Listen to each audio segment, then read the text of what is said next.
No sábado, 9 de maio de 2026, às 10 horas e 32 minutos da manhã, num pedaço de calçada em frente à escola Al-Sabah Al-Jadida, na cidade de Nabatia, no sul do Líbano, 3 mísseis caíram do céu em sequência. O primeiro errou. O segundo matou um homem. O terceiro caiu sobre uma menina de 12 anos, que tinha conseguido correr 100 metros para longe da moto onde o pai estava. O drone que disparou os 3 voltou para a base poucos minutos depois. A menina se chamava Sarah. O pai se chamava Khalil. A mulher que ficou em casa naquela manhã se chama Layla. E 3 noites antes do drone aparecer, alguém entrou no quarto dela e disse o que ia acontecer. Disse a hora, disse a rua, disse o nome da escola. E disse que o céu ia falar fogo 3 vezes. Layla não acreditou. Layla é muçulmana sunica, nascida em Alepo, refugiada no Líbano há 10 anos. Ela achou que era jin. Era cansaço. Era saudade da mãe que ela enterrou em 2014. Ela contou para o marido e o marido riu, abraçou e disse para ela voltar a dormir. O que ela vai te contar agora, ela contou primeiro para uma vizinha do bairro, depois para uma psicóloga libanesa do Médecins Sans Frontières, depois para o irmão dela, que mora em Berlim. Ela só aceitou gravar quando entendeu que ficar calada era a segunda forma de matar a Sarah. Layla tem 38 anos. Mora em Saida. Está gravando este testemunho da sala da casa onde a Sarah cresceu, na quarta-feira à noite, 13 de maio, com o caderno de matemática da filha aberto sobre a mesa. Você vai ouvir tudo no idioma dela primeiro.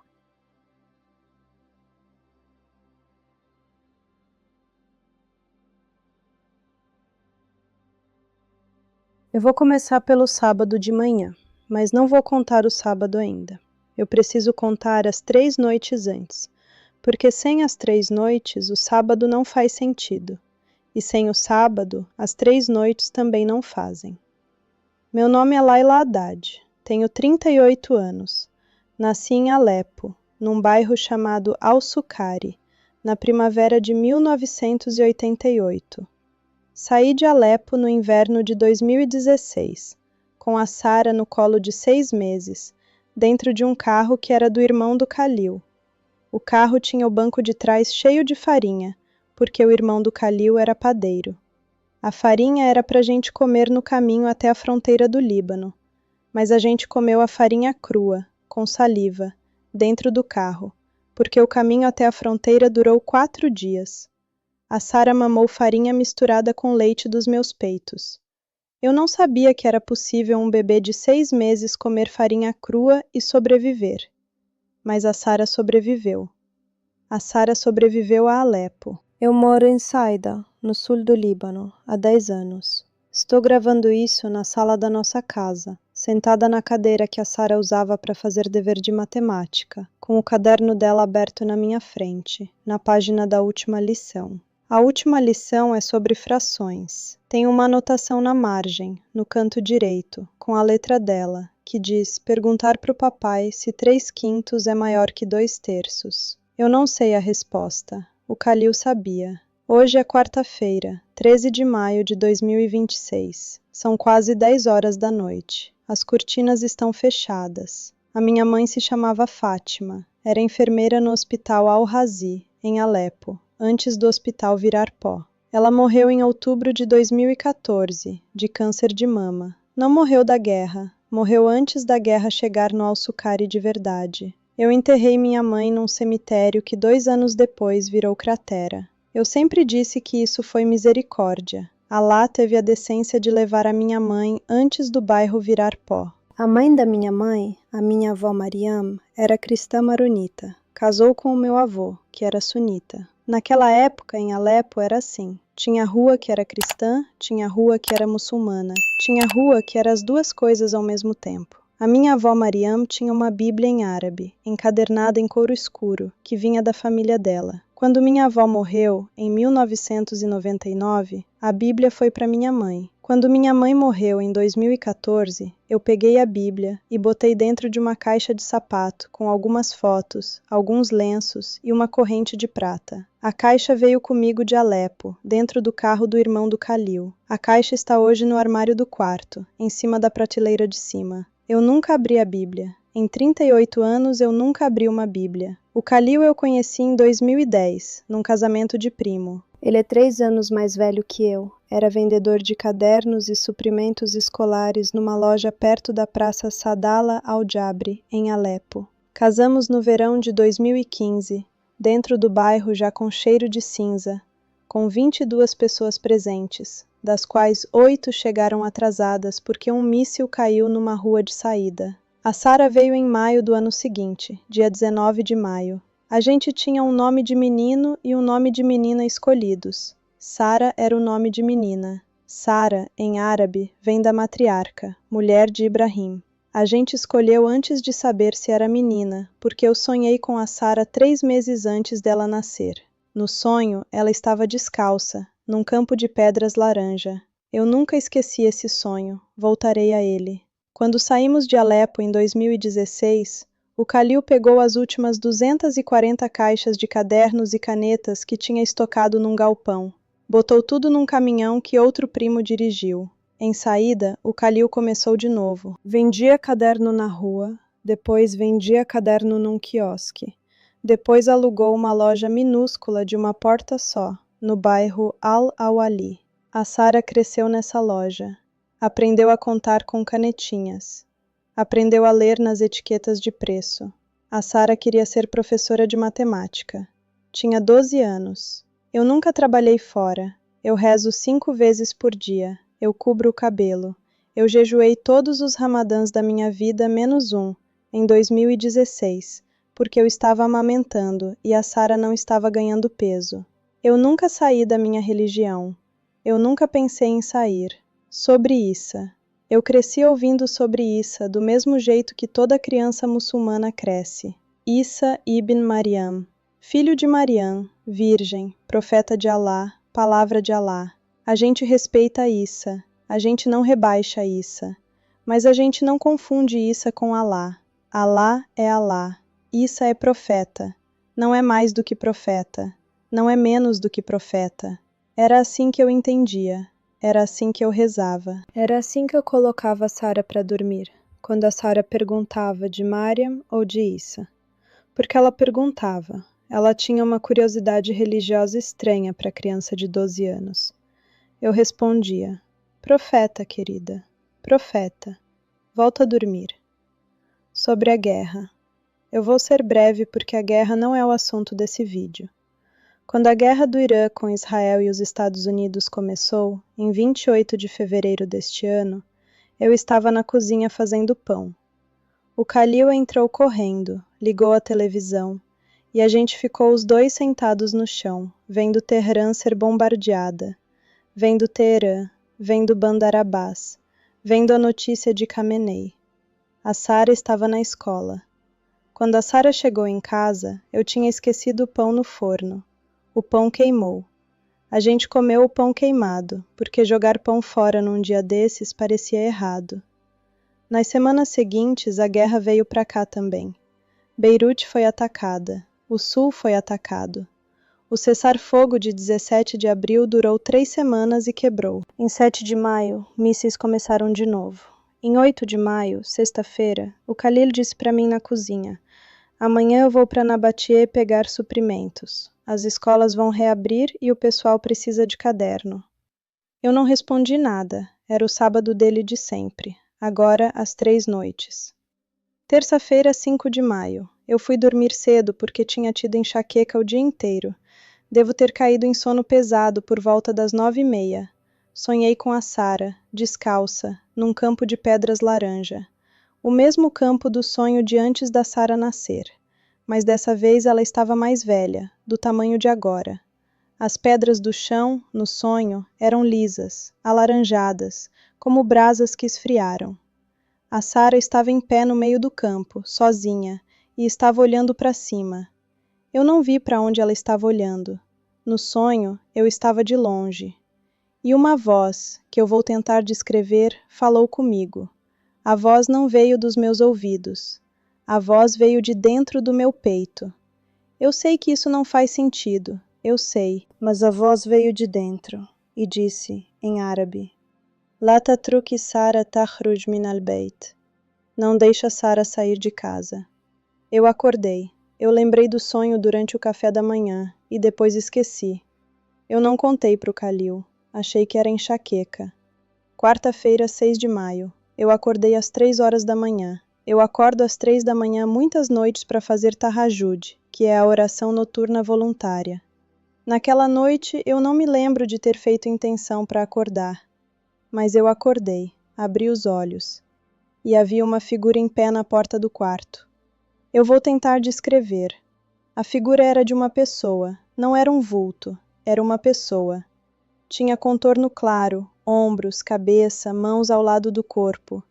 Tinha uma luz em volta, mas a luz não vinha de fora para iluminar. A luz vinha de dentro para fora. Eu nunca tinha visto luz daquele jeito. A luz não tinha cor exatamente. Era branca, mas era também outra coisa. Era branca como o pão fresco saindo do forno é branco, sabe? Branca quente. Eu não consegui me mexer. Não senti medo. Eu senti um peso, uma pressão no quarto, como se o ar tivesse ficado mais denso. A figura falou. Falou em árabe.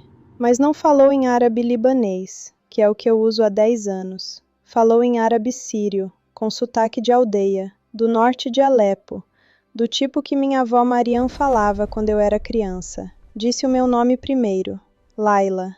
Depois disse, Ifazi Bintik, segura tua filha, e desapareceu. Não saiu pela porta, desapareceu, como uma vela que apaga. Eu fiquei sentada na cama por 40 minutos, olhando para a porta. Depois eu levantei, fiz wudu, ablução, e fiz a oração de tahajjud direito. Eu pedi para Alá me proteger de jin. Eu achei que era jin. Eu deitei e dormi mais 1 hora antes do alvorecer. Quinta-feira, 7 de maio. Aquela noite eu não acordei sozinha. Eu fui acordada. Eu lembro de estar dormindo e lembro de uma sensação de estar sendo chamada. Como quando você está dormindo profundo e alguém da família entra no quarto e fica olhando para você. Você sente. Mesmo dormindo, você sente. Eu abri os olhos. A figura estava sentada na beirada da cama da Sara. A Sara dormia, na cama dela, do outro lado do quarto. A gente divide quarto, eu, Khalil e Sara, porque a casa é pequena. A figura estava sentada na beira da cama da Sara, com as costas para mim. Eu via os ombros, o cabelo escuro até os ombros, a túnica branca caindo até o tornozelo. Os pés dele estavam descalços, no chão. Eu via os pés. Os pés tinham marcas. Eu não conseguia ver bem da cama, mas eu vi que tinha marcas nos pés. Os pés estavam descalços no chão da minha casa. Ele virou. Sem som, sem aviso. Virou só a cabeça primeiro, e depois o corpo todo, ficou de pé, e veio em direção ao lado da minha cama. E parou a uns 2 passos de mim. Ele tinha cabelo escuro, médio, até quase o ombro. Barba curta, bem aparada. Os traços do rosto eram do Oriente Médio, muito claramente do Oriente Médio. Ele não se parecia com o Issa dos quadros que eu via na casa da minha avó Mariam, dos calendários cristãos. Ele se parecia com qualquer homem da minha aldeia. Ele se parecia com o irmão do Khalil. Ele se parecia com o açougueiro do quarteirão da minha mãe. Ele se parecia com a gente. A túnica era branca, simples, sem ouro, sem cinto bordado, sem coroa, sem auréola. Só uma túnica de tecido que parecia linho cru, cor de pão. Os braços estavam ao lado do corpo, as mãos abertas, e os pulsos. Os pulsos dele tinham marcas, cicatrizes. Eu vi as cicatrizes. Eram marcas redondas, escuras, do tamanho mais ou menos de uma moeda de 5 centavos, uma em cada pulso. Eu fiquei olhando para as cicatrizes. Não consegui parar de olhar. E os olhos? Os olhos dele. Eu não sei descrever os olhos. Eu já tentei umas 20 vezes nessas 3 semanas. Eu vou tentar de novo. Os olhos eram escuros, castanhos profundos. Mas dentro dos olhos tinha uma coisa que eu vou chamar de tempo. Eu não sei explicar de outro jeito. Eu olhei para os olhos dele e eu vi a minha mãe Fátima. Eu vi a minha mãe na cozinha do Al-Sucari fazendo pão para mim quando eu tinha 7 anos. Eu vi a minha mãe inteira, viva, e a minha mãe está morta há 12 anos. Eu vi também coisas que eu nunca vivi. Vi um rio. Vi um pedaço de areia branca com pegadas. Vi uma fogueira no escuro com gente em volta. Tudo isso dentro dos olhos dele, num segundo. Eu chorei. Eu chorei sem fazer barulho, com a boca fechada, e as lágrimas saíram quentes como se fossem chá. Ele falou. Mas a primeira coisa que eu ouvi não saiu da boca dele. Eu ouvi o meu nome dentro do peito de novo. Laila. A boca dele estava fechada. Eu ouvi o nome dentro de mim. Como se ele tivesse pronunciado para dentro primeiro, antes de pronunciar para fora. E só depois ele abriu a boca. A voz dele saiu com sotaque de aldeia síria do norte. Mesmo sotaque da minha avó Mariam. Mesmo sotaque que eu não ouvia há 20 anos. Ele disse, em árabe, devagar. Laila, As-Sabt, Al-Ashira wa Nisf, Khalil wa Sara, بجوار مدرسة الصباح الجديدة في النبطية. السماء ستتكلم بالنار 3 مرات. لا تتركي سارة تذهب. ولا تقفي قريبا من النافذة وقت الغداء. قولي لخليل أنها أمك من قالت. إذا كان ذلك أشل. Em português, isso é: Laila, sábado, 10h30.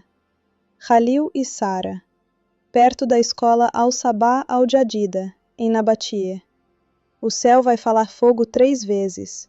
Não deixa Sara ir. E não fica perto da janela na hora do almoço. Diga pro Khalil que foi tua mãe que disse, se for mais fácil para ele. Eu fiquei em silêncio. Tentei abrir a boca para perguntar quem ele era. A pergunta saiu rouca. Saiu em árabe. Minanta? Quem és tu? Ele me olhou por uns 3 segundos e respondeu, ainda na voz baixa, ainda em árabe sírio.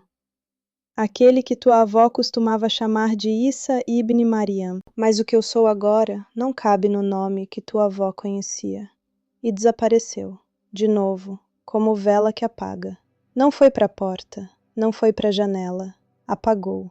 Eu chorei sentada na cama por quase 1 hora. A Sara não acordou. Eu consegui me levantar quando o céu começou a clarear. Acordei o Khalil. O Khalil é um homem bom, paciente, daqueles que dorme com as mãos cruzadas em cima da barriga. Ele acordou, esfregou os olhos e me ouviu por uns 10 minutos sem interromper. Quando eu terminei, ele segurou as minhas mãos. Disse, Laila, querida, tu trabalha demais. Estás pensando demais na tua mãe. Já se passou 12 anos e a saudade volta em ondas. E me abraçou. Disse, deita um pouquinho mais. Eu faço o chá da manhã hoje. Eu deitei. Eu não dormi, mas eu deitei. Sexta-feira, 8 de maio. O Khalil saiu cedo para a loja. Eu lavei roupa. Eu varri o pátio. Eu não falei com ninguém da rua. Eu queria contar para alguém o que tinha acontecido, mas eu não sabia para quem. Não tenho parente em saída. Meu único irmão mora em Berlim.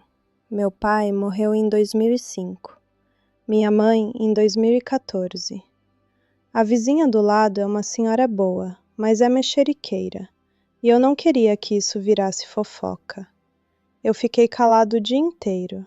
À noite, depois do jantar, a Sara entrou na cozinha enquanto eu lavava os pratos. Estava com o uniforme da escola e com um caderno na mão. Disse, Mãe, amanhã eu posso ir com o papai para Nabatie? Ele prometeu que ia comprar um caderno novo de matemática para mim. E eu nunca fui em Nabatie. Eu tinha que ter dito não. Eu sabia. Eu acabava de ouvir a frase, não deixa Sara ir, 2 noites antes, dita por uma figura com cicatrizes nos pulsos. E mesmo assim, alguma coisa em mim travou na hora de falar. Eu tentei 3 vezes. Da primeira vez eu disse, Sara, melhor a mãe ir junto. Eu também queria pegar umas coisas em Nabatie. A Sara olhou para o Khalil. O Khalil estava sentado no sofá lendo o jornal e disse, sem olhar, calma, querida, é só pegar suprimentos. A loja vai abrir cedo, a gente volta antes do almoço. Da segunda vez, eu chamei o Khalil na cozinha e disse baixinho, Khalil, aquele sonho de quinta-feira. Eu não tirei isso da cabeça ainda. Por favor, não leva a Sara amanhã. O Khalil sorriu daquele jeito doce dele, daquele jeito que eu casei com ele por causa, e disse, Laila, Nabatie é só meia hora daqui. A guerra está em pausa. As escolas vão reabrir. Eu volto antes da hora do almoço, prometo. E levo a Sara que está tão animada. Da terceira vez eu fui falar com a Sara, no quarto. Sentei na beira da cama dela, na mesma beira onde a figura tinha sentado 2 noites antes. Eu disse, filha, hoje à noite eu te conto a história da tua avó Fátima, aquela do hospital Al-Razi, aquela das mãos. A Sara riu, disse, amanhã, mãe, quando eu voltar de Nabatie, eu sento contigo na sala, promessa. E me abraçou. Eu senti o cheiro do cabelo dela, daquele shampoo de coco que ela amava. Senti o peso dela contra o meu ombro. Eu cedi. Eu não insisti. Eu não trancei a porta. Eu não escondi a moto. Eu não chorei pro Khalil deixar a Sara em casa. Eu cedi. Esse é o pecado da história. Não é a minha religião. Não é o que eu acreditava ou deixava de acreditar. É a coragem que me faltou para fechar uma porta na cara da minha filha de 12 anos. Aquela noite, eu não consegui dormir. Eu fiquei olhando para Sara dormir. Ela dormia de lado, com a mão debaixo do queixo, do mesmo jeito que ela dormia desde os 6 meses. Eu olhei para ela até o céu clarear. E quando o despertador tocou, e o Khalil acordou, e a Sara acordou animada, eu fingi que estava bem. Servi o café. Coloquei mel no pão deles. Beijei os 2 na testa. E vi a moto sair da rua às 8h50 da manhã. Eu vou parar a história aqui um momento. O que aconteceu depois você precisa ouvir do começo, sem cortar. Mas antes eu queria que você respirasse. Porque o que vem agora é a parte que eu ainda não consigo contar sem parar 3 vezes para respirar. Se você chegou até aqui, é porque alguma coisa nessa história já tocou onde dói. Talvez você seja uma mãe em Belo Horizonte que olha para o filho dormindo e sente medo do nada. Talvez você seja uma viúva que perdeu o marido cedo demais. Talvez você seja a pessoa que sonhou com alguém querido 3 noites seguidas e acordou achando que era coincidência. Eu peço uma coisa só. Aperta o botão de inscrever neste canal antes da Laila terminar a história, porque o que vem agora é a parte que ninguém mais vai te contar, com o nome certo, com a hora certa, com a escola certa. Os jornais já contaram que 3 mísseis caíram. Eles não contaram quem avisou Laila 3 noites antes. Inscreve, ativa o sininho para não perder o próximo testemunho e me ajuda a fazer chegar nas pessoas que precisam. Voltando para Laila. Sábado, 9 de maio de 2026. A moto saiu da rua às 8h50 da manhã. O Khalil dirigia. A Sara ia atrás, agarrada na cintura dele. Tinha o casaco vermelho que era da prima dela, 2 números maior, com a manga até a junta dos dedos. Ela pediu para ir com o casaco vermelho porque ela tinha visto a foto da prima usando o mesmo casaco em Alepo, anos atrás. Eu botei o casaco vermelho na Sara naquela manhã. Eu fechei o zíper até o pescoço dela. Ela ficou na ponta dos pés para eu fechar. 9h30. Eu fui pegar a vassoura para varrer a sala e cortei o dedo na lâmina dela. Não sei como. A vassoura é a vassoura de sempre. Eu varro com ela há 8 anos.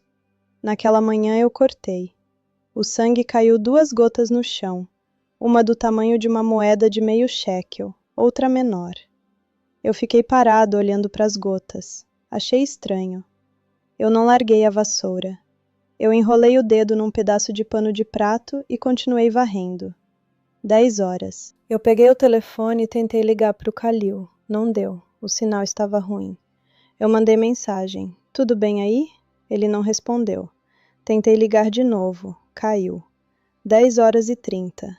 Eu estava na cozinha esquentando água para fazer chá e ouvi um estouro distante. Veio do norte. Eu pensei que fosse caminhão freando. Tem um trecho da estrada do norte de Saida onde caminhão freia. Eu não dei atenção. Acendi o fogo. Ouvi o segundo estouro. O segundo veio diferente. Veio mais alto. Eu coloquei a mão no balcão da cozinha e parei. Esperei. Esperei pelo terceiro porque eu sabia que ia ter um terceiro. Eu sabia. O terceiro veio. Veio mais alto que os outros dois. 10 horas e 32. A vizinha bateu na minha porta. Não foi a senhora mexeriqueira do lado. Foi a Mariam, do prédio da frente, que tem 30 anos e 2 filhos pequenos. Mariam estava sem véu. Mariam nunca sai sem véu. Ela estava com o rosto vermelho, sem véu, com o telefone na mão. Ela disse uma palavra. Laila. Eu disse. Nabati? Ela balançou a cabeça que sim. Eu pus a mão no batente da porta. Ela perguntou. Tens a chave do carro do teu vizinho? Eu peguei a chave do carro do vizinho de cima, que ele me deu de confiança 2 semanas atrás. A gente saiu correndo. Eu não me lembro do trajeto. Eu lembro de fragmentos. Lembro do cheiro do estofado do carro. Lembro da Mariam dirigindo com uma mão e tentando ligar com a outra. Lembro de a gente passar por um posto de gasolina. Lembro de ver um cartaz de uma propaganda de iogurte com uma criança sorrindo e pensar, essa criança não sabe. Cheguei no hospital de Nabati às 10h50. Não me lembro como entrei na recepção. Me lembro de uma enfermeira mais velha, libanesa, com os cabelos grisalhos presos num coque, perguntar o meu nome. Eu disse, Laila Haddad, Khalil Haddad, Sara Haddad. A enfermeira fechou os olhos por um segundo, abriu e me levou por um corredor. A enfermeira me levou para uma sala. A sala era pequena. Tinha uma cadeira plástica. Tinha uma maca, com um lençol verde por cima de uma forma. Embaixo do lençol verde estava o Khalil. A enfermeira me disse, em árabe, baixinho. Ele já era quando chegou aqui. O segundo míssil. Ele não sofreu. Eu perguntei, e a Sara? A enfermeira disse, está em cirurgia, vão fazer o que dá. Eu pedi para ver o Khalil. A enfermeira tirou o lençol até o pescoço. O rosto do Khalil estava limpo. Não tinha sangue no rosto. Eu beijei a testa dele. A testa dele estava fria, mas não estava gelada. A enfermeira me disse, Laila, vem comigo agora para outra sala. A tua filha precisa que tu estejas perto. E me puxou. 11h40 da manhã. A Sara morreu numa maca, na sala de cirurgia, com uma máscara de oxigênio no rosto. O médico tentou. Eu acredito que ele tentou. Foi um homem jovem, com olhos vermelhos. Ele saiu da sala depois e não conseguiu olhar para mim. Falou para Mariam, baixinho. Internal bleeding. We did everything. A Sara, nos últimos 5 minutos da vida dela, segundo a enfermeira que estava com ela, abriu os olhos uma vez e disse uma palavra. Disse, mãe. Foi isso. Disse, mãe. E fechou os olhos. E foi. Eu vou contar um pouco do enterro, porque não consigo contar muito. O enterro foi no domingo, 10 de maio. Pela tradição muçulmana, a gente enterra no mesmo dia, ou no mais tardar no dia seguinte. Foi no dia seguinte porque os corpos precisaram ficar para exame. Antes do enterro tem o ghusl, que é a lavagem do corpo. Mulher lava mulher, homem lava homem. A Marian do prédio da frente e mais 2 mulheres do bairro lavaram a Sara comigo. A gente lavou a Sara com água morna e folha de lótus. Eu não consegui lavar o rosto dela. A Marian lavou o rosto. Eu lavei os pés. Os pés da Sara estavam pequenos, como sempre. 34 de calçado. Eu lavei os dedos um por um. Eu enrolei a Sara no cafã, no tecido branco, em 3 camadas, do jeito que se faz com mulher. O irmão do Khalil lavou o Khalil noutra sala. A reza fúnebre foi feita pelo imã do bairro. Eu fiquei numa fila atrás dos homens, com as outras mulheres. 4 takbir. A gente não chora alto na reza, chora baixo, chora dentro. O Khalil e a Sara estão no mesmo cemitério, no setor sunita do cemitério de Saida, em 2 covas vizinhas. A Sara à esquerda, o Khalil à direita. Eu pedi assim porque a Sara tinha medo de ficar sozinha desde que era pequena. O irmão do Khalil veio de Alepo, atravessou a fronteira com um documento que eu não sei como ele conseguiu, e ficou comigo até o domingo de noite. O meu irmão de Berlim tentou voar, mas não conseguiu visto a tempo. Ligou pelo telefone 2 vezes. Da segunda vez ele só chorou. Eu disse para ele para parar de chorar. Eu disse: irmão, o sangue da nossa família já chorou demais nessa década. Hoje quem chora aqui em Saida sou eu, e eu chorei pelos 4. Ele desligou. Sobre o que aconteceu em Nabatie, eu vou contar o que outras pessoas viram, porque é importante para essa história. Não é boato. Uma mulher que mora num apartamento no 2º andar, exatamente em frente à escola Al-Sabah Al-Jadida, viu da janela. Ela é farmacêutica, se chama Hannah, tem 44 anos. Ela me procurou 3 dias depois. Ela me disse: Laila, eu vi o drone. Eu estava na janela. O drone passou 3 vezes. A primeira vez ele atirou e eu vi a moto cair, mas eles caíram pro lado, sem ferimento. Eu vi o teu marido levantar. Eu vi a tua filha sair debaixo da moto. Eles não estavam machucados. Eu corri para a escada para descer. Quando eu cheguei na rua, o drone tinha voltado. Atirou de novo. Esse foi o que pegou o teu marido. A tua filha estava em pé na esquina. Eu vi. Ela correu. Ela correu na direção do parquinho da escola. Ela correu uns 100 metros. E o drone voltou de novo. E foi para cima dela. Eu vi tudo. Eu não posso desver. Eu vou te ajudar com o que precisar. Eu agradeci a Hannah. Eu pedi para ela escrever em papel o que ela me disse, com data e assinatura. Ela escreveu. Eu guardei o papel. O diretor da escola Al-Sabah Al-Jadida, um homem chamado Hisham, gravou um vídeo no celular da explosão tripla do balcão da escola. Ele entregou o vídeo para a Defesa Civil libanesa. A Defesa Civil identificou os 3 crateras na rua, alinhados, separados por uns 15 metros cada. Os 3 crateras estão lá até hoje. Eu fui ver os 3 crateras na quarta-feira, 12 de maio. Eu coloquei a mão no 2º cratera, que é o do Khalil. A mão coube inteira dentro. Outro pai do bairro, que se chama Bassam e que perdeu um primo no mesmo ataque, escreveu uma carta pública pedindo investigação independente. 11 famílias do bairro assinaram. Eu não assinei porque eu não consegui escrever ainda. Vou assinar amanhã. Sobre o que aconteceu comigo dentro de casa depois do enterro. Domingo à noite, depois do enterro, eu fui para casa. As pessoas vieram, trouxeram comida, ficaram até umas 11 da noite. Eu não comi. Eu agradeci a todo mundo. Eu fiquei sentada na cadeira da Sara, no canto da sala, com o caderno de matemática dela do colo. Quando a última pessoa foi embora, eu fechei a porta, fui pro quarto. O quarto onde a figura tinha aparecido na quinta de madrugada. Sentei na beira da minha cama, olhei para a beira da cama da Sara, do outro lado do quarto. A cama estava feita. Eu tinha feito a cama de manhã, antes de saber. Eu fiz a cama da Sara enquanto a Sara morria. Eu disse, em voz alta, sozinha no quarto, pro nada. Por que eu não acreditei? Eu acreditei o suficiente para chorar e para acordar o Khalil. Não acreditei o suficiente para trancar a porta. Por que eu não acreditei o suficiente? Eu falei isso e o quarto ficou denso de novo. Mesma sensação de quinta de madrugada.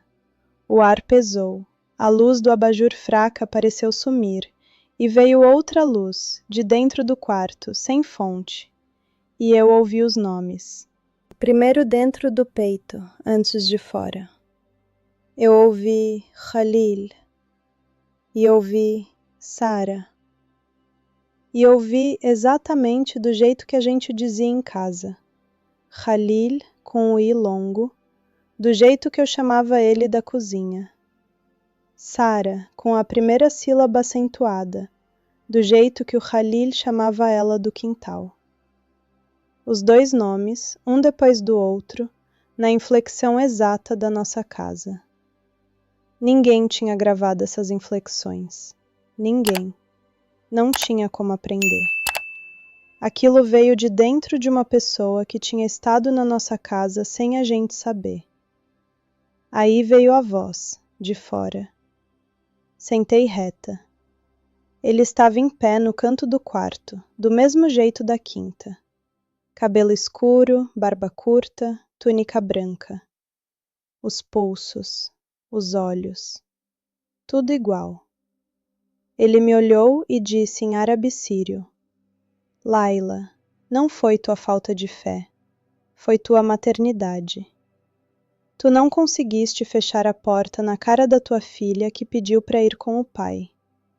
Eu também não consegui fechar a porta na cara do que vinha para mim. Eu fui também por causa de uma mãe que pediu, e por causa de filhos que não sabiam pedir. Não te culpo. Eu vim te dizer uma coisa só. Khalil e Sara não estão perdidos. Estão comigo. Sara está descalça num campo de pedras laranja, mas as pedras lá agora são doces. Sara está rindo. Sara perguntou: 3/5 é maior que 2/3, e o Khalil já respondeu: Tu vai vê-los, mas hoje eu vim por ti. E ele mostrou os pulsos uma segunda vez. Levantou os 2 braços, virou as palmas para cima, e eu vi as cicatrizes. Eu vi as cicatrizes de novo. Eu chorei do diafragma, daquele jeito que a gente chora sem decidir, com o peito todo subindo e descendo, e a respiração presa. Ele esperou, não saiu, não falou mais nada, esperou eu chorar. Quando eu parei, ele disse: Tu queres saber o meu nome? Tu vai encontrar o meu nome num livro que está dentro de uma caixa, em cima da prateleira do armário deste quarto. Procura amanhã, eu te encontro lá. E foi. Vela que apaga. Segunda-feira de manhã. Eu não dormi. Esperei o sol. Quando clareou, eu levantei. Fui no armário. Peguei a caixa de sapato. A caixa que veio de Alepo. Tirei a Bíblia da minha avó Mariam de dentro, com as 2 mãos. Era a primeira vez na minha vida que eu pegava aquela Bíblia para abrir. Eu abri ao acaso. A Bíblia abriu numa página do Evangelho de Mateus. Eu não conhecia Mateus. Eu não conhecia nenhum dos 4. Eu sabia que tinha 4 porque a minha avó Mariam falava em os 4.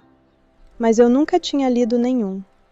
Os meus olhos caíram num parágrafo, quase no fim do livro de Mateus, capítulo 27, versículo 19.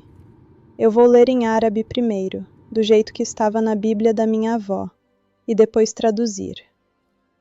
وبينما كان جالسا على كرسي القضاء أرسلت إليه امرأته قائلة إياك وذلك البر فإني تعزمت اليوم في حلم من أجله. Em português. Enquanto Pilatos estava sentado no tribunal, a mulher dele mandou dizer para ele: Não tenha nada com esse justo. Eu sofri muito hoje em sonho por causa dele. Eu fechei a Bíblia, eu fechei os olhos. Eu entendi. A mulher de Pilatos sonhou, avisou. O marido dela ignorou. O justo morreu. Pilatos perdeu a alma. Eu sonhei, eu vi, eu avisei mal. O meu marido ignorou.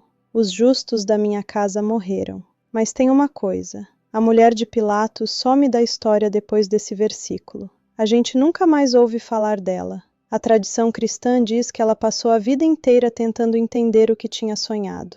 Alguns dizem que ela se tornou cristã depois. Eu não sei. O que eu sei é que o sonho não veio para ela para culpá-la, veio para prepará-la.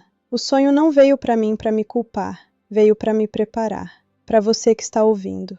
Eu sei que tem mãe ouvindo isso. Eu sei que tem mãe em Belo Horizonte que olhou para o filho dormir essa semana e teve um aperto no peito. Eu sei que tem viúva em Lyon que perdeu a mulher cedo demais. Eu sei que tem enfermeira em Manila que viu coisas no plantão essa semana que ela não vai conseguir esquecer. Eu sei que tem alguém em Teherã, criança de 12 anos da idade da Sara, que escutou explosão essa semana e deitou no chão. Eu falo para todos. Se você sonhou 3 noites seguidas com alguém ou com alguma coisa e está achando que é estresse, escuta, não despreza. Isso entrou no meu quarto 3 noites e eu chamei de Jin. Foi minha primeira reação, porque foi a única reação que a minha cabeça tinha pronta. A tua cabeça também não tem reação pronta para o que pode estar acontecendo contigo. Tem que abrir espaço. E eu queria dizer mais uma coisa. Para qualquer pessoa que tem uma Bíblia esquecida em casa, que veio de uma avó, que veio de uma tia, que está numa caixa de sapato. Tira a Bíblia da caixa. Não precisa começar pelo começo. Abre numa página qualquer e lê. Pode ser que seja só papel para ti. Pode ser. Mas pode ser também que tenha alguém esperando para te encontrar lá dentro. Do mesmo jeito que tinha alguém me esperando dentro de Mateus 27:19. Eu vou terminar. Eu cresci ouvindo que isso era um profeta, um homem santo que Deus elevou. Eu acreditava nisso quando coloquei a minha avó Marianne na cova em 1999. Eu acreditava nisso quando saí de Alepo carregando a Sara no colo em 2016. Eu acreditava nisso na noite de quinta-feira, 7 de maio de 2026, quando ele entrou no meu quarto e eu o tratei como Jin. Eu não acredito mais. Isso não é um profeta. Profeta avisa em nome de Deus. Profeta não conhece o nome da minha filha de 12 anos antes de eu acabar de contá-lo. Profeta não senta na beira da cama dela enquanto ela dorme. Profeta não traz o Khalil e a Sara de volta dentro da própria voz, com a inflexão exata que só nós 3 usávamos. Alá é Alá. Mas Alá se mostrou para mim em Issa, e o nome certo dele agora, na minha boca, é Senhor. Não meu profeta, meu Senhor. Eu não troquei de religião, eu troquei de dono. Você que está ouvindo, eu te pergunto uma coisa só. Quem é o teu dono hoje? Não é tua religião, não é tua família, não é tua dor. Quem é o teu dono? Pensa nisso. Não me responde, responde para ti. A Sara está esperando uma resposta sobre frações. Eu vou levar a resposta um dia. Quando eu chegar lá, eu quero te encontrar também. É isso. Era isso que eu tinha para contar. Obrigada por ter ouvido até aqui. Você acabou de ouvir uma mãe síria refugiada te contar como Issa de Nazaré entrou no quarto dela 3 vezes, falou o nome da filha de 12 anos antes da menina morrer e voltou na quinta noite, depois do enterro, para dizer que Sara está descalça num campo onde as pedras viraram doces. Laila saiu desse encontro dizendo que não trocou de religião, trocou de dono. Eu te peço que não feche esta aba sem decidir uma coisa. Você ouviu uma história que aconteceu dia 9 de maio, há poucos dias, com hora exata e rua exata, contada por uma mulher que não tem nada a ganhar contando isso. O que você faz com isso é problema teu. Mas se ficou alguma pergunta pousada no peito, escreve nos comentários a primeira coisa que veio na cabeça quando o terceiro míssil caiu na narrativa da Laila. Se foi o nome de alguém, escreve esse nome. Inscreve no canal para receber o próximo testemunho, da semana que vem, que é a história de uma enfermeira em Beirute que viu a mesma coisa que a Laila 3 horas antes do prédio dela cair. Um abraço e até lá.